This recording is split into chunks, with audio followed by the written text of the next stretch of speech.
Hello, and welcome to the Den of the Monster Ox. With the recent release of the trailer for Hellblade 2, Senua's Saga, I wanted to look back at one of my favorite examples of great show, don't tell in recent years. Hellblade follows Senua, a Celtic warrior from around 900 AD or so, whose lover Dillion was killed in a Viking raid of her village.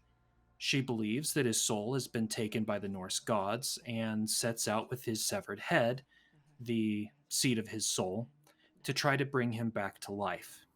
As Senua journeys through the mythological afterlife of Hell, 1L, she fights physical threats, the demons of her past, and as she calls it, the darkness that's in her own mind. Now, normally I would move right into my assessment of the narrative after going through the synopsis. However, I feel it is important to review the warning at the start of the game first, as this will change whether or not I would actually recommend this game to you.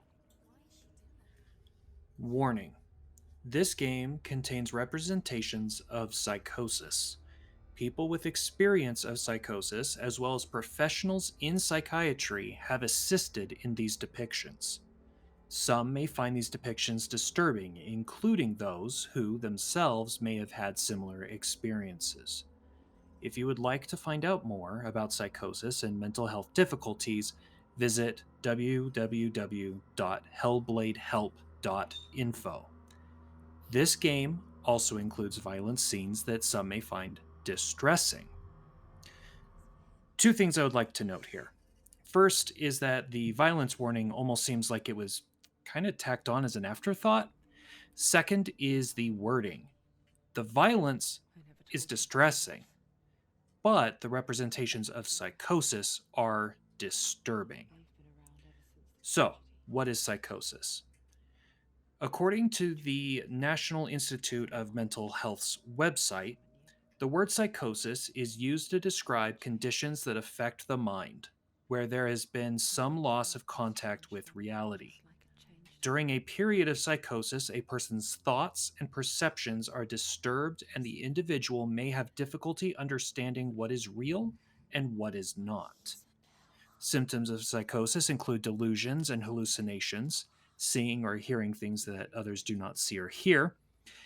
A person in a psychotic episode may also experience depression, anxiety, sleep problems, social withdrawal, lack of motivation, and difficulty functioning overall. Senua has psychosis, and the game developers went to real people with psychosis and mental health professionals to make sure their depiction of psychosis was accurate. Therefore, if you struggle with any of the symptoms of psychosis, even if your diagnosis is different, I would advise caution playing this game. Give it a pass if you need to. I personally loved the experience this game provides, but it is not worth sacrificing your mental health. With that out of the way, in this review, I'll be going through some plot elements without covering any of the puzzles or major plot reveals. So, if you want to go into the game completely blind, this is your moment to tap out. Otherwise, here is your spoiler warning. Our protagonist Senua is hard for me to rate without taking the obstacles and environmental factors into account. That being said, she doesn't really fit into any of the major tropes that are common in fiction.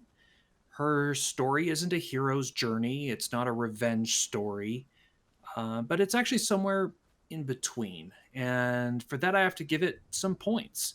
She feels genuine in her responses to the obstacles she faces and is relatable to a certain extent. So, overall, I give our protagonist a score of about 4 out of 5. I use the word obstacles to describe the antagonists of the story. While it is true that you fight several beings from Norse mythology, the fights aren't that hard. You can tell that it is getting to them that's what's important. That's not to say that these obstacles are bad. Each obstacle has an important role to play in helping Senua along and revealing what Senua needs to overcome in herself.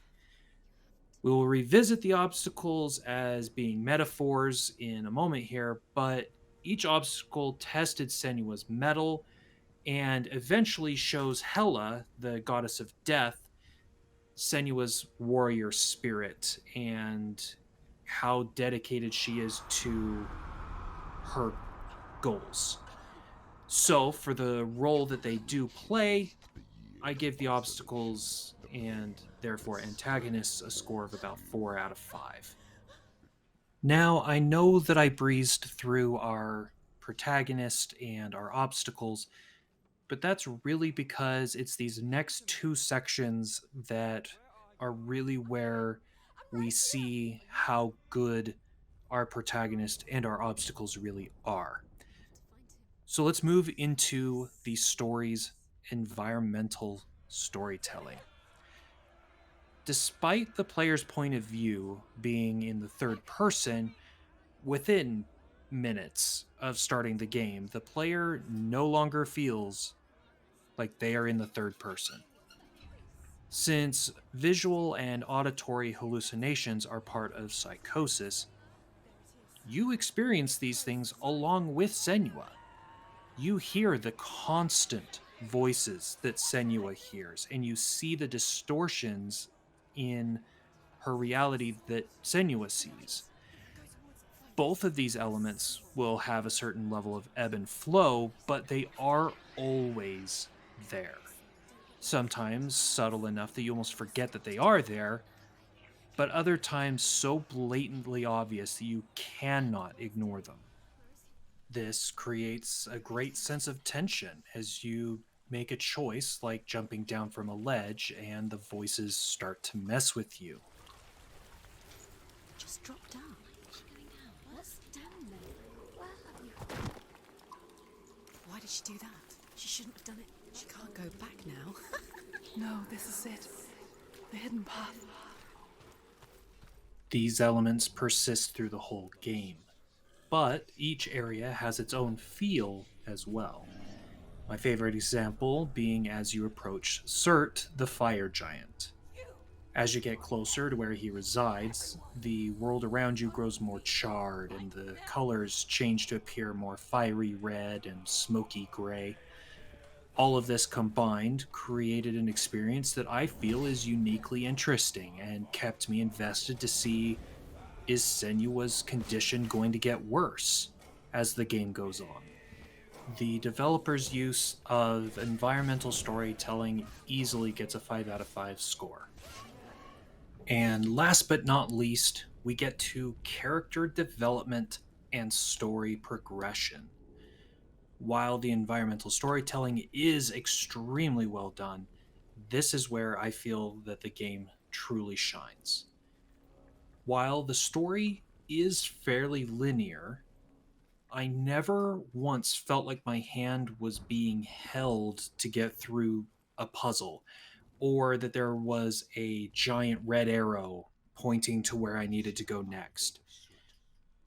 While that in and of itself may be considered environmental storytelling, as that is how you navigate the environment, this is more critical to Senua's character development. So let's go back to the metaphors that the obstacles or antagonists represent. To get to Surt, you have to get through a village that is attacked and slowly burns down as you progress through it. This being a metaphor for Senua's village that was burned down in the Viking raid. Uh, but my favorite metaphor is as you approach Valravn, the god of illusions. In his area, you have to look through certain bridges at certain angles to see through Valravn's illusions. Or, in other words, you have to change your point of view to see through his lies. The metaphor in his area, then, being that Senua should question what she has been told by her father and wonder if through a different point of view she would see a different truth. The best part about all of this being that while some things are said outright, most of the connecting of the dots is left implied in these metaphors. As I said earlier, I love stories that show, not tell. So, for crafting the story so that the player is putting the puzzle pieces together as the main character does, and for making the player question everything they see and hear, I have to give this an extra point for a score of 6 out of 5. Ninja Theory, you should be very proud of what you have done here. So, with our final score of 9.5 out of 10, let's put it all together. Hellblade Senua's Sacrifice has a 1. Compelling and unique protagonist, 2. Obstacles that drive character development and give a good thematic variety to the game, 3. A mode of storytelling that left me feeling like I myself was experiencing everything our main character was, and 4. A story that makes the player ask questions and then search for the answers themselves. Now, let me say it again that if you struggle with any of the symptoms of psychosis, do be careful while playing this game. Take breaks, give it a pass completely if needed. But I do feel that this game was easily one of my top 5 video game stories to date, and I would highly recommend it to anyone that does not have those kinds of issues. I would add that this game is best played instead of watched, as the experience is very different. Thank you for watching this episode of Story Review. If you have any suggestions for a narrative driven game that I can review next, please leave it in the comments section down below. In the meantime, thanks for joining me at the Den, and I'll see you in the next episode.